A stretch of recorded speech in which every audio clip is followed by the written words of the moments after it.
और जो आते भी हैं ज़्यादातर दल दल बदलू और दल बाँधने में नंबर 1। ये शायद हो सकता है कि पॉलिटिक्स का असर हो, चाहे जो भी हो। इतना पॉलिटिक्स करते हैं कि जिसकी कोई हद नहीं।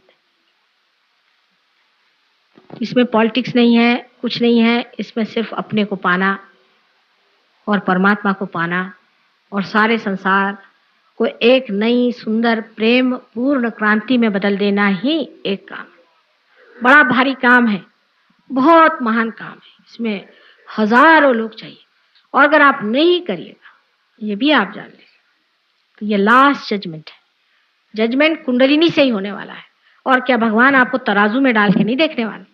कुंडलिनी को जागृत करके ही आपका जजमेंट हो रहा है। वो लास्ट जजमेंट जो बताया गया वो शुरू हो गया और जो इसमें से रुक जाएंगे उसके लिए कल के अवतरण में आप जानिएगा कि सिर्फ काट छाट होगी। कोई आपको लेक्चर नहीं देगा, कोई बात नहीं करेगा, बस एक टुकड़ा इधर या एक टुकड़ा उधर, ये आप समझ लीजिए। और ये चीज अपने गांठ में बांधे और समझ ले कि अब जितना भी संत साधुओं ने यहाँ मेहनत करी है, जो भी बड़े बड़े यहाँ अवतरण हो गए, जो भी कार्य परमात्मा के दरबार के लिए हुआ है, वो सब पूरा हो गया और आप अब स्टेज पे हैं। आप स्टेज पे रहना चाहें तो स्टेज पे रहें या नीचे उतर जाएं, या आपकी जिम्मेदारी है कि आप ही न रहें लेकिन सबको ऊपर खींचें।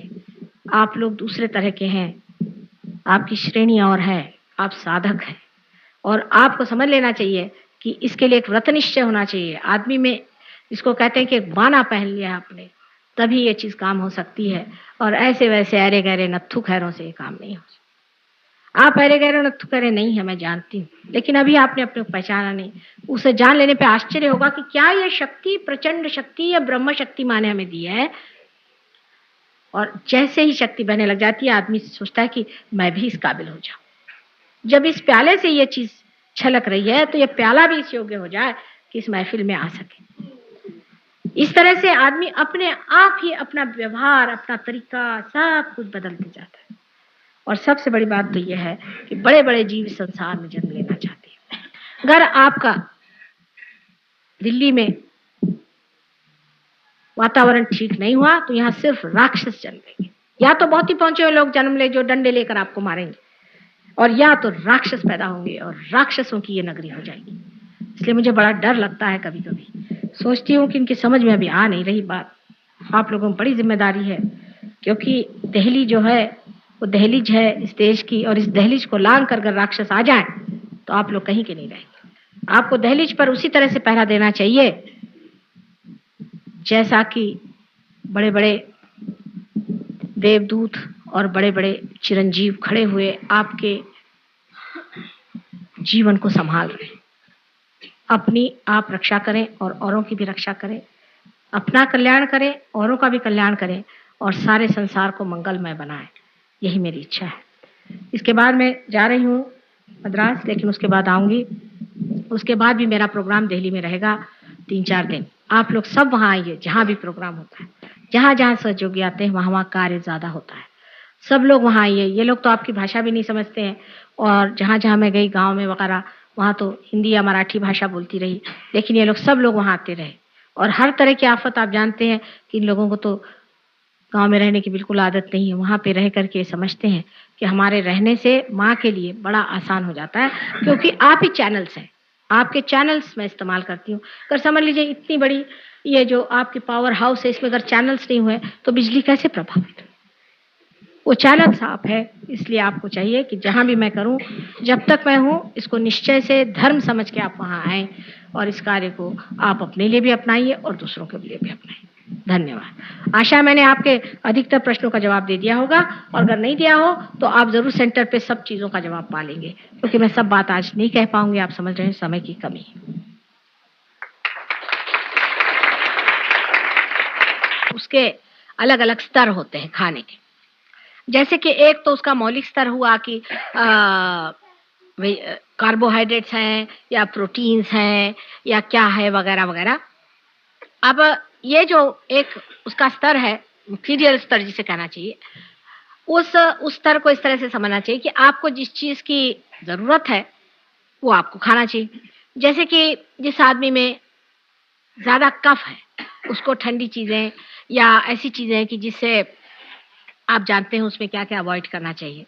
क्योंकि सहयोग में आयुर्वेद के दृष्टि से जो लेफ्ट साइड कफ की मानी जाती है, उसी तरह से वो हमारा लेफ्ट माने महाकाली की शक्ति है। महाकाली की शक्ति डिस्टर्ब हो जाती है कफ से। इसलिए जिसको कफ हो रहा है, उसको एक स्तर पे ये समझ लेना चाहिए कि जिससे कफ बढ़ेगा, वो काम नहीं करना चाहिए। संतुलन सहयोग का नियम है, संतुलन रखें। अब जिस आदमी में समझ लीजिए कि बड़ा कॉन्स्टिपेटेड रहता है, उसको रफेज बहुत लेना चाहिए, आप जानते हैं। पर कोई लोग विशेषकर जो पैरासिम्पैथेटिक नर्वस सिस्टम का ये काम है, बहुत से लोगों को डायरिया की शिकायत हो जा सकती है। उस वक़्त उनको घबराना नहीं चाहिए कि हमें डायरिया हो गया, क्योंकि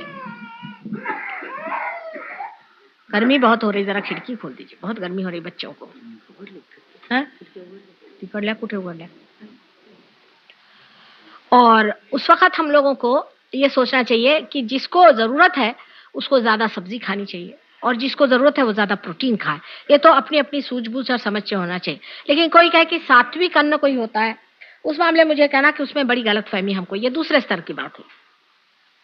कि हम लोग सोचते हैं कि अगर हम सब्ज़ी और ये खाएँ तो बड़े सात्विक हो जाएँगे और अगर थोड़ा-सा हमने गोश्त छू लिया तो हम असात्विक होंगे, ये बड़ी गलतफ़हमी है हम लोगों के अंदर। आप जानते हैं कि नानक साहब थे, शिरडी साईनाथ थे, ये सब लोग ये सब गोश्त खाते थे। रामचंद्र जी भी गोश्त खाते थे।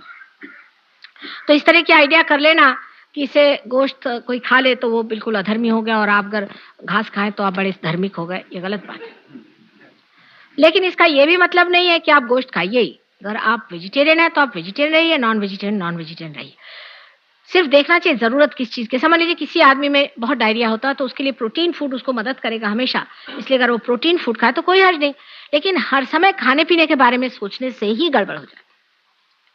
आप अगर मुझे पूछे कि मैंने दिन में क्या खाया तो मुझे नहीं पता। या शाम को क्या खाया मुझे पता है। लेकिन इसमें सबसे जो बड़ी बात देखने की होती है ये कि खाने के वाइब्रेशंस कैसे हैं। ये नहीं कि उसकी क्वालिटी क्या है, वाइब्रेशंस कैसे, वाइब्रेशन से आप फौरन जान जाइएगा कि खाना नहीं खाना चाहिए। उदाहरण के लिए बताएं, एक साहब के हम खाना खाने गए और उनका बड़े आलीशान मकान, बड़े बढ़िया तरीके से बातचीत करी, उनकी बीवी, 3 उनकी लड़कियां, सब कुछ। घर में गए तो उसमें तबीयत खराब। मैंने अपने पति से कहा, भैया मुझे तो उल्टियां हो रही, अब चलो यहाँ से। कभी तुम्हारे समझ नहीं आता कि गंदी जगह में भी तुमको उल्टियां नहीं होती और इस जगह में तुमको उल्टियां हो रही। मैंने कहा आप चल दीजिए, आप मैं रह नहीं सकती। बस वो माने नहीं, जा कर के मैंने उल्टियाँ शुरू कर दी। पहले भाई चलो घर, अब इनका तो समझ में नहीं आता, उल्टियाँ खो रहे। घर गए तो उन्होंने पूछा क्या बात थी?